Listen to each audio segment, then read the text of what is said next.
What's up? What's up? It's your boy Domuto. We're back with another video today. We're watching Pickled Dill podcast. Every fucking video, Pickled Dill podcast, guys. All right. We're watching what if Goku was guardian of Earth. In the last part, everybody fucking died pretty much. Gohan is the last man standing. I'm not just playing, but it's pretty much like how it felt, you know what I'm saying? But anyway, this is part 9. Now, I didn't know part 9 was this short. I would definitely put that with part 8. But, you know, hey, that's not how the cookie crumbles sometimes. So, and then the next part is like 40 minutes long. I ain't got time for that right now, you know what I'm saying? So, that definitely will get watched later this week or sometime this week, next week or something. And then, let's get into it, man. It has been 3 days since the Cell Games. 3 days. Trunks is preparing for the voyage home. Thankfully, his injuries were minor, so he needed little recovery time thanks to his hardy Saiyan genes. Sadly, the same cannot be said for his father, who moments later comes limping into his bedroom. Thanks to Android 16's sacrifice, Bulma was able to transplant his mechanical heart into Raditz, saving his life. However, the Saiyan has a lot of rehab ahead of him before he'll be up to fighting mechanical like he used heart. to. Even walking proves difficult during this early adjustment period, and that is why the big man's arm is slung over Tien's shoulder. Bulma had offered to give the Triclops one of 16's arms as a replacement, but he had politely refused, saying he would rather keep this wound as a reminder that once he was enough to terrify the greatest threat Earth had ever known. Greeting the two men, Trunks asks how they are feeling, and both stoically reply that they are fine.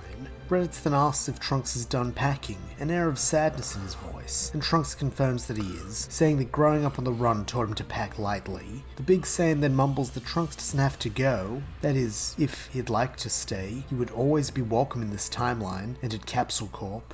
Trunks smiles, realizing the effort his usually guarded father must have put into exposing himself like this emotionally, and so thanks him for the offer, but says that this timeline already has a Trunks, and because of his father's heroism, he will be able to grow up in a world free of the androids. Reddit says he figured Trunks would say that, but he had to at least try to keep him around, before adding that even if he's not the same Raditz who raised him, he knows that any version of him would be proud to have him as a son. The pair then hug, before Trunks takes his father's weight off of Tien's shoulders, so they can walk down to the courtyard together.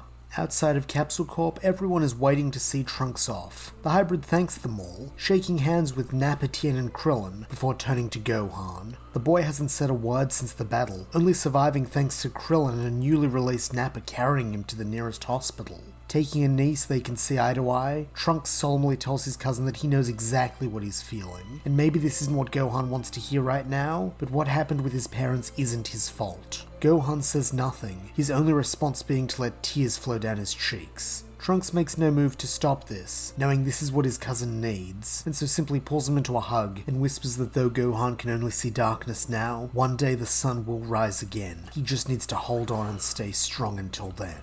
He then goes to make his final goodbye, that being Bulma. The pair share a deep hug, with even baby Trunks, who is honestly more of a toddler at this point, pulling on his older counterpart's hair as a gesture of farewell.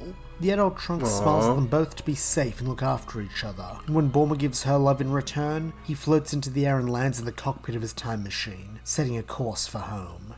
It is only a matter of seconds for Trunks, but around him, 20 years pass and he finds himself outside the long-abandoned ruins of Capsule Corp from his timeline. So changing the past hasn't changed the future. A shame, but one he was prepared for. And so Trunks flares his key, hoping it will summon the androids quicker, since the sooner he dispatches them, the sooner he can see his mother again. Trunks doesn't have to wait long for androids 17 and 18 to arrive. The pair look unchanged despite 3 years having passed since he left, but the same cannot be said of Trunks, and so 17 comments that the kid's really been hitting the gym lately. Good for him. Too bad it won't do a lick of good against their flawless android power. Smirking, Trunks asks if the black-haired bot is done talking. With an annoyed grunt, 17 says he guesses he is, since now he's in more of a killing mood. Still smirking, Trunks says he took the words right out of his mouth, then vanishes, only to reappear moments later behind his enemy with his key sword drawn. Trunks killing the android slashes of the was glowing fire. blade are enough to turn the once insurmountable android into mincemeat. And as And the killing chunks Shell that too. once made up Fire. 17's body hit the ground, 18 gasps. However, she is not given long to mourn, as a key blast finishes her off seconds later. And just like that, the world is at peace after 2 decades of android tyranny. Only now does Trunks allow himself to relax, and with a smile on his face, he flies off in the direction of the last hideout he and his mother occupied. Bulma is waiting for him, and when they see each other again, happy tears run down both their faces as the blue-haired woman throws herself into her son's muscular arms. Mother and son talk late into the night about Trunks' adventures in the past, and while she is sad to learn of the cost of their victory, and the fact that changing the past cannot undo the horrors of this timeline, she is immensely proud of her son. Being an eternal pragmatist, Bulma immediately wants to set to work making preparations for this version of Cell's arrival, but Trunks says that before they do anything else, there is someone he would like to pay a visit, as he pulls a large hard drive from his breast pocket. And then without another word, he takes off into the sky.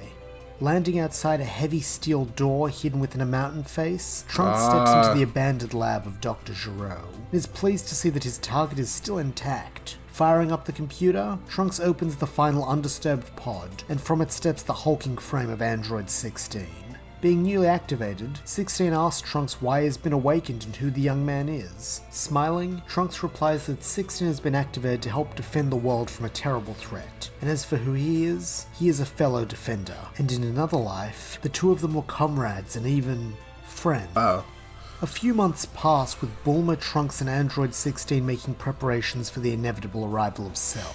During this time, Bulma is able to transfer all the memories stored in the hard drive Trunks brought back from the past into this future version of 16, allowing the heroic android to live again.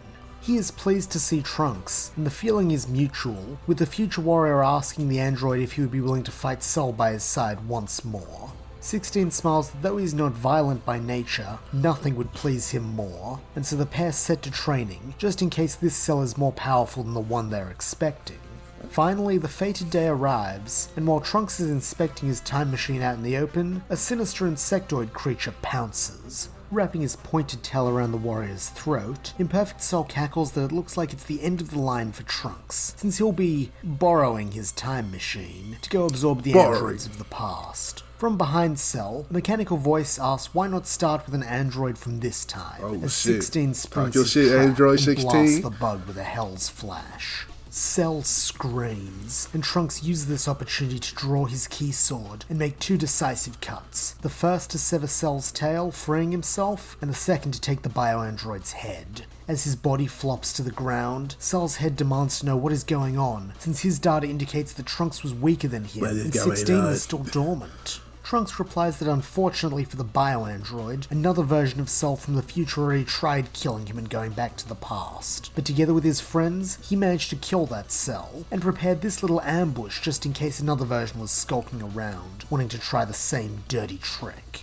Cell begins to panic, recognizing that he is quite literally up to his neck in trouble, and so drawing on the Raditz in him, tries to entice Trunks with an offer. He says that if he understands correctly, Saiyans love to fight strong opponents, so why not let him go? Then he'll go absorb the androids, no, it's funny, and Vegeta come back probably here made so this they mistake can have twice. one last spectacular battle, man versus machine. For a moment it looks like Trunks is considering it, but then when the half Saiyan shifts to the side, Cell realizes that Trunks' expression was merely because he had the sun in his eyes, and more importantly, that he is doomed. Without a word, Trunks lobs Cell's head into the air, and 16 is there to catch it, using a single rocket-powered punch to turn the last fragment of the ultimate life form get into him out of here, nothing buddy. more than You're dust. The pair of friends then depart into the sunset. They still have a lot of rebuilding to do, and many of their scars will never heal. But they have each other and Bulma, and finally, after so many hellish years, they have returned their world to peace. Shout out to Pickled Dill's podcast, bro. This is a great story. The final part to season 1. I know he got season 2, so if y'all want me to continue season 2 after, well, I'll say that after the next video I do with this. But yeah, this is fire, man. Trunks, you know what I'm saying, he went to the, you know what I'm saying, future handle business, you know, really, you know what I'm saying, that boy stood on business for real, so, you know what I'm saying, so, hey, it's a good story, man. Can't wait to watch the season finale, so, I'll see y'all next time. Peace.